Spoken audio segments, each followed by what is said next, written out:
What's going on, everybody? It's your resident pro gamer Pigusama, and today I want to talk about Borat 2.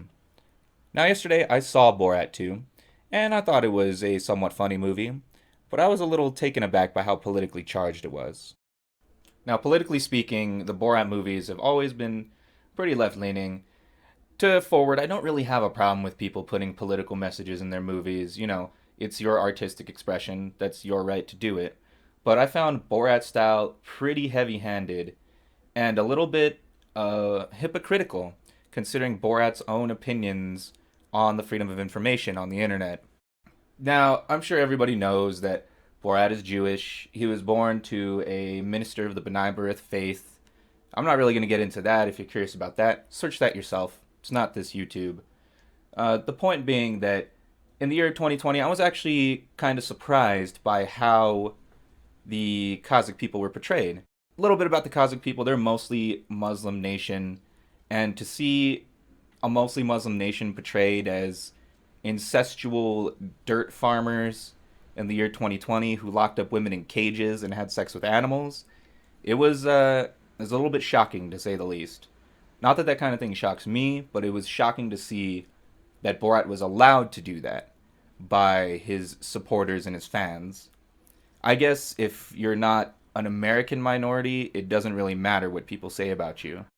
Now, going forward, without getting into any spoilers, there was a couple of caricatures in the movie that also really got to me. There was a part where he walks into a Republican rally in KKK garb. There's also a part where he carries his young daughter character around the Republican National Convention just as Trump to actually try to meet Pence. It's pretty obvious why it was released in this time frame. It's intended to influence the election in some way, shape, or form, though personally I found it kind of weak. I also thought this movie suffered from a lot of the same problems as the first movie. The beginning half is very strong with a lot of comedy skits and slice of life things involving Borat, while the last half is very story driven with a lot of narrative nonsense about him giving away a woman to some politician or other. In this film, it's his daughter. In the first film, it's Pamela Anderson. Wrapping it up without getting too in depth into the movie, without spoiling anything, I think it was just interesting to see a man who made his entire career off of what they would call othering people, whether it's the homosexual in Bruno, whether it's the Kazakhstani in Borat, whether it's the dumbass white boy in Ali G. This is a guy who made his career out of making caricatures of other people. And yet, he's also the kind of guy who believes that you shouldn't be allowed to share information freely on the internet. I feel that there's a dichotomy of thought on this topic. A lot of people, generally people who use the old internet, see the internet as a free platform of information. It was where we went to post ideas and to post media that the mainstream would not allow. The mainstream used to have a very tight control. I kind of remember Obama during 2016 reminiscing about how when there were only 3 news channels and Walter Cronkite was your nexus of information. Well, of course, the system would want that because then they control what information you receive. Here we actually see Baron Cohen thanking the ADL as he got to do a speech for them. He actually received an award from the ADL. Reading it, he says, "If we want to stop hate, we have to regulate Facebook and social media, the greatest propaganda machine in history." I feel there are two kind of people in this world.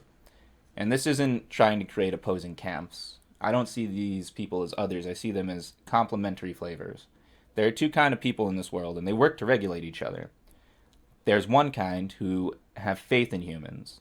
They believe that human beings have the intelligence and the capability to do good given the correct information. They believe that human beings trend towards good, that they don't do bad things intentionally, as a general rule. Then you have people like Cohen, and by extension Mark Zuckerberg, who believe that people are bad, that people are too stupid, too ignorant, or too prideful to do the right thing by themselves, that they must be controlled, that they must be taught, that their channels of information and entertainment must be restricted, otherwise they'll get bad ideas. Taking Cohen's comments into account illustrates a little more about Facebook's recent decision to tie Oculus purchases to your Facebook account. As it used to be for the entire life of the Oculus Rift, your games were tied to an Oculus Rift account. Now, within the past month, Facebook has made Oculus purchases irrevocably tied to the Facebook account. Of course, Facebook's idea behind this is to control what you do in gaming.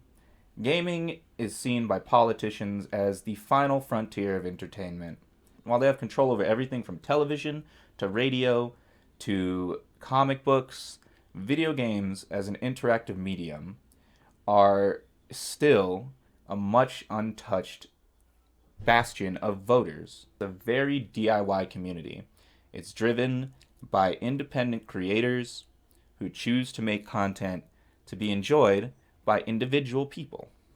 There isn't really an overarching mega corporation of streamers or content creators, though they've tried.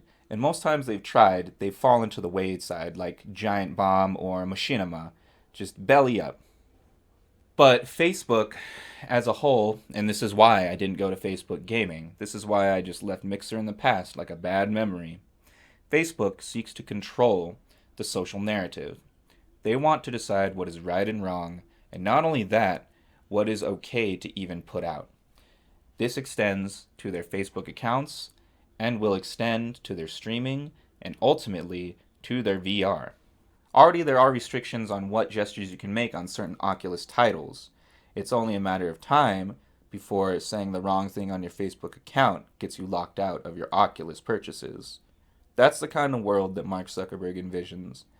The Chinese social credit system. And that's the kind of world that Cohen approves of, where everything you do is tied to one internet account, where you can be demoted, where you can receive demerits, or you can receive promotions for obeying the plan. Anyway, that's all I had to say about that. Just thought I'd break down my thoughts on the movie and how it relates to Oculus VR. I hope you all have a great rest of your day. Thank you all for watching. Leave some comments if you have a thought on this. If you guys have seen Borat 2, let me know what you think. Try to keep it spoiler free though. I don't know if everyone else has seen it. Anyway, peace and love. Y'all have a great rest of your day.